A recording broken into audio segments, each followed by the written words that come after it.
Which a tough night for puck handling and puck management. What do you put that off to? Is that just operator error, or did they force you? Probably both, Kevin.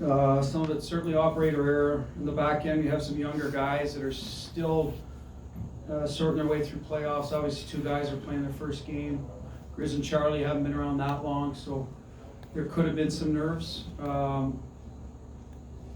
think there was clearly for Brandon early. We knew that would happen. That's fine. Play through it.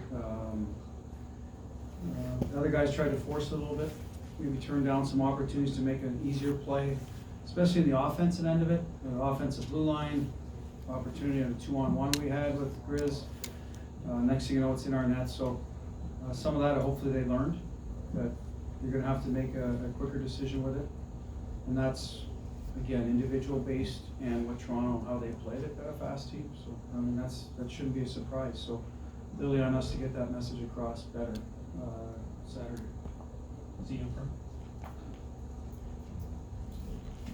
Yeah, Bruce, you've talked before about how dangerous that Mitch Marner can be. It's easier said than done to try to take time and space away from him. Yeah, he's an elite player in the league at a young age. He's always played well against us, always played hard against us. You know, we've tried to, listen, I mean, it's the old, years ago I remember Gretzky, why doesn't anybody hit that guy? Well, it's not that easy, right? So I think it becomes containment issues, play him hard, play him honest, one-on-one, put him in where you want him to go. Obviously, if you can be physical against him, do it, but you know, he competed to score the first goal, getting to the net. We were a little late in our coverage. I think we gifted him a little bit of the shorty, but good for him for being smart and jumping us. That's on us. Mishandled the puck. That shouldn't beat us though. We have plenty of time to get back in the game. But he's a good player, and he's played well against us. And obviously, we need to find an answer to him. Last year, they went through this a bit with a couple of our guys in our top line. So we know what's in front of us, and we'll look at it tomorrow and see what the best course of action is.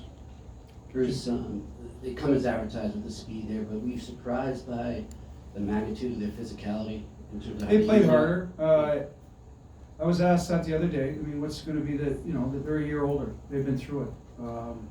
They understand the process of it. Some of our guys went through it last year from their first year from Ottawa. Some of them got a lesson today. So hopefully they don't learn the hard way a whole series. They learn 1 or 2 games and get going in that area. So they competed harder. Most teams do come playoff time. We've got to be ready for it. But I think honestly, like if we just manage the puck better, it would allow us to play more to our strength and be heavier and win the battles in the walls. And that doesn't come into play as much. Force them to skate and defend. They get fatigued. Everyone gets fatigued defending. They lose some of their energy to attack and then forecheck physicality. So our puck management issues today cost us in a lot of different areas of the game. And they, like I said, whether it was us or them or a combination of both, you just dissected everything they wanted. It really had an effect on giving them a lot of energy, both with their legs and physicality. So we just have to be better in our area. Ty, and then Matt. Bruce, typically when things aren't going your way, puck management, things like that, you change the lines. Was there a reason why you didn't really do that tonight?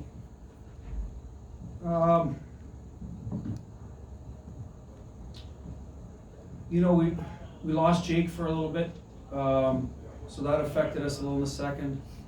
So we moved past around a little bit with Coyle, but we're trying to get that top line going. You're still in the game. Regular season a little different than playoffs. You're just trying to stick with it. So that's probably the biggest reason. And some of the guys that usually move around, listen, I didn't love their game. So when they're on, I'll move them around, double shift them. A couple of the guys that's happened to in the past, I didn't know if that would have helped them, to be honest with you. Some of that in season 2 ties to get their attention, reward other guys. We're now in the playoffs, right? There shouldn't be attention getting. It's about, hey, let's get out there and be better than the guy across from you. So that's part of the reason that we move guys up and down in the year. But now we want to settle in and get, of course we might move past it from one line to another.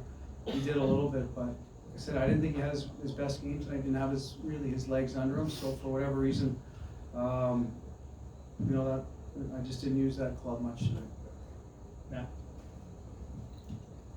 Just just, or along those same lines, sometimes you'll keep the Chara pair and the Bergeron line separate, but they kind of work together a lot of the two periods instead of maybe putting Krug and Carlo with Bergeron line? Yeah, we started, that was the thought process early, you know, and then that line needs the puck, and so we thought, you know what, Brandon, let's get him some shifts under his belt.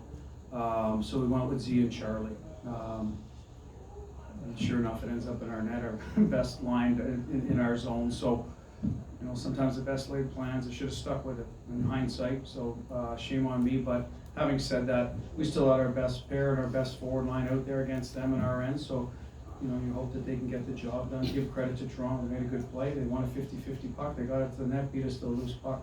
I don't know if it would have mattered, to be honest. Maybe in hindsight, we'll look at that. Hopefully, with the game under his belt, Brandon now, we can use him a little more with the offensive lines. But again, that'll be something to look at going forward.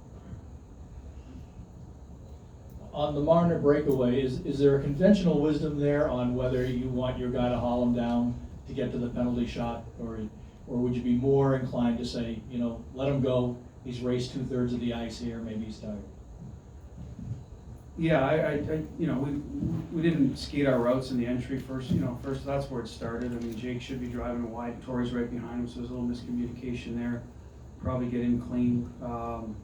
Second part of it, I think it's reactionary. I think that I would have preferred he let him. You know, one of the things Bergie's done very well in those situations is take one side of the ice away from that player, especially a guy with speed like Jake. Maybe, you know, pick his. In that case, he's a right shot, Marner, so go to his other side. You know, if you don't think he can lift his stick, at least eliminate maybe that side of the ice so the goalie can say, okay, he's probably going to stay on his forehand. You know, unfortunately, Jake, you know, tried to, you know, create a loose puck situation. I don't fault his effort. Bergie's won a Selke for a reason. I think that's, you know, as part of, you know, learning curve for the younger guys to, you know, and then we can certainly discuss it in the heat of the moment. That's what Jake decided to do. Take two more if there are two. Good. Just your assessment on Rask play. I mean, there were a lot of breakouts tonight. I thought maybe the 5-hole goal, that's one where you say you'd like to have that one. Well, clearly listen, you want your goalie to stop everything, breakaways, breakdowns, so I'm not gonna put any of this on Tuukka. I'll state the obvious, yeah, we would have liked the breakaways, the penalty shot save. Might be a different game, their best player, in my estimation, scored